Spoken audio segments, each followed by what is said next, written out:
가야 할 길을 가겠습니다 라는 것이 그것을 하나로 정의해서 허은함 안에 무엇이 있을 것 같다. 우리 당을 좀 살려주세요. 그 자체가 브랜드였어요. 완전 꼰대당. 자기를 띄우기 위해 참 답답했어요. 네, 반갑습니다. 21대 국회의원이자 또 과일 장사 아버지의 딸, 그리고 20년 동안 사업을 해왔던 개혁신당의 허은하입니다. 안녕하세요. 개혁신당 홍보부총장을 지냈던 정치브랜드 에이전시 어벤티브 대표 김민입니다. 네, 제가 김민 부총장을 만나게 된 것은 개혁신당에서 전당대회 때 당대표로 후보로 나갔을 때 저를 도와주러 오셨었죠. 그때부터 뵀던 것 같습니다. 네, 맞습니다. 그때 당시에 이제 대통령을 만들 사람이라는 슬로건으로 로고도 제작하고 꾸준히 캠페인을 진행했던 기억이 납니다. 제가 마지막으로 백드롭을 걸었던 것이 오늘보다 나은 내일 가야 할 길을 가겠습니다 라는 워딩으로 슬로건을 정해서 제작을 했는데요. 제가 사실은 대표님과 함께하게 된 계기는 선거 때 한번 찾아뵙고자 찾아갔던 기억은 나는데 한번 이제 말씀을 나눠보니까 새로운 정치의 이념을 더 가지고 해야겠다라는 그 의지가 느껴지셨어요. 가야 할 길을 가겠습니다 라는 것이 사실 그냥 처음 들었을 때는 추상적일 수도 있는데 각자 사람들마다 가야 할 길은 전부 다르잖아요. 근데 그것을 하나로 정의해서 허은함 안에 무엇이 있을 것 같다라는 생각으로 꾸준히 함께하게 되었습니다. 아마도 그 질문의 의미는 그럴 것 같아요. 제가 당대표 후보로 같이 뛰었을 때는 당대표가 되면이라는 희망을 갖고 같이 뛰었을 테고, 당대표에서 쫓겨났죠. 직무정지 상태인 이 과정이 작년 12월부터 한 1월, 2월, 지금까지도 사실 상당히 험난한 길인데, 이 오르막길이 아니라 내리막길로 어쩌면 더 이상 희망이 없어 보인다라고 느낄 수 있는 그러한 정치인 곁에 왜 있을까? 개혁신당의 더 새롭지 못한 모습, 그리고 우리 이제 싸우는 모습 보면서 상당히 실망을 많이 했을 것 같아요. 그래서 사실 공격도 많이 당했고, 또 4개월 함께 하면서 정말 큰 일을 많이 해주고 있잖아요. 그래서 그 부분에 대해서 저는 상당히 감사하게 생각을 하고, 그리고 이렇게 또 함께 가는 것 또한 남들은 바닥을 쳤고, 그리고 더 이상 희망이 없을 거라고 생각하지만 또 다른 희망을 받기 때문이 아닐까 하는 생각도 하게 됩니다. 그래서 제가 좀 질문을 하고 싶어요. 어떤 희망을 보고 무엇 때문에 허은하와 함께 있을까? 저는 그게 좀 궁금합니다. 저는 진심의 힘을 믿고 싶었고 오해는 있을 수 있죠. 사람마다 이제 대화를 하다 보면 그리고 또 일을 하다 보면 오해가 생길 수 있는데 풀 수 있는 방법이 이것뿐이었을까? 또 이제 조직적으로 활동을 하면서 이런 것들이 사실은 좀 정치에서 없어져야 하는 좀 부도덕함이 아닌가라는 생각을 또 했습니다. 처음에 제가 임명할 때 우리 김민 부총장을 바라봤던 건 실력과 그 새로움, 젊은, 반짝임 뭐 이런 부분들과 이제 함께해서 모셨던 것 같아요.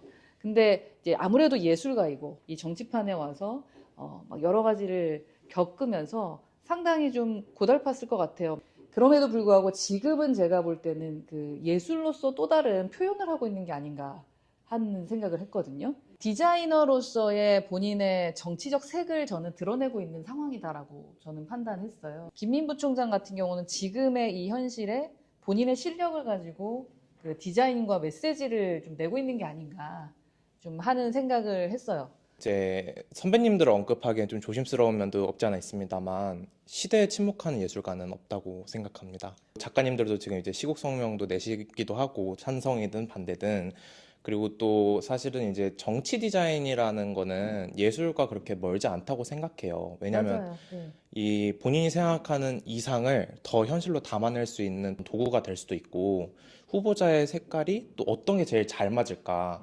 사람들한테 공감을 하면서 디자인과 예술로 풀어낼 수 있는 정말 매력적인 직업이 아닐까? 이런 생각도 좀 하게 되는 것 그렇죠. 같습니다. 그러니까 정치 디자인을 할 수 있는, 근데 거기에서 가장 중요한 건 신념이잖아요. 지금 신념을 표현해 주시는 거고, 정당에서 일을 많이 하셨던 거죠. 네, 그렇습니다. 당적을 가진 건 사실 개혁신당이 처음이고요. 어, 이제 여러 캠프들 오가면서 로고라든지 후보자 공보 벽보 이런 슬로건 작업들을 진행해 왔습니다. 그러니까 그 고등학교 때부터.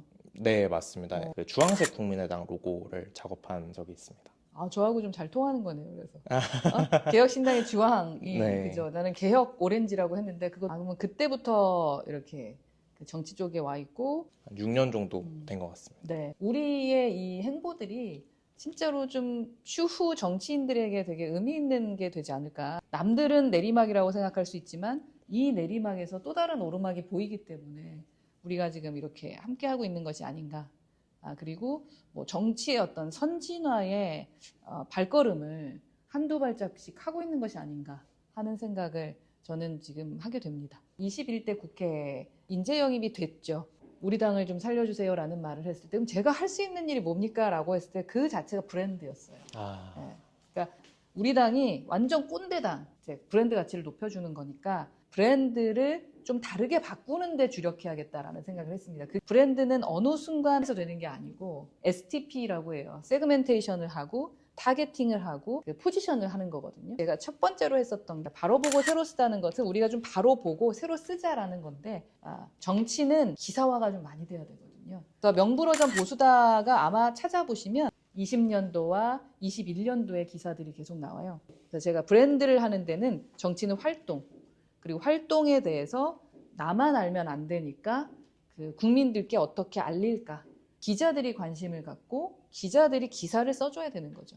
그래서 마지막에 대선 후보들까지도 강연하면서 거치지 않으면 안 되는 그런 플랫폼이 됐죠. 그게 하는데 2년이 걸린 겁니다. 근데 사람들은 한 번에 다 하려고 하더라고요. 특히 대선 후보라면은 저는 좀 흐름이 되게 중요하다고 생각해요. 그렇기 때문에 그래서 검증 우리가 플랫폼도 만든 거죠. 허은하와 함께하면 대선 승리할 자신이 있으니까 이제 그 추후에는 또 대선 후보가 누군가 결정이 되면 그 뒤에 연달아 지금 제보를 계속 받고 있죠.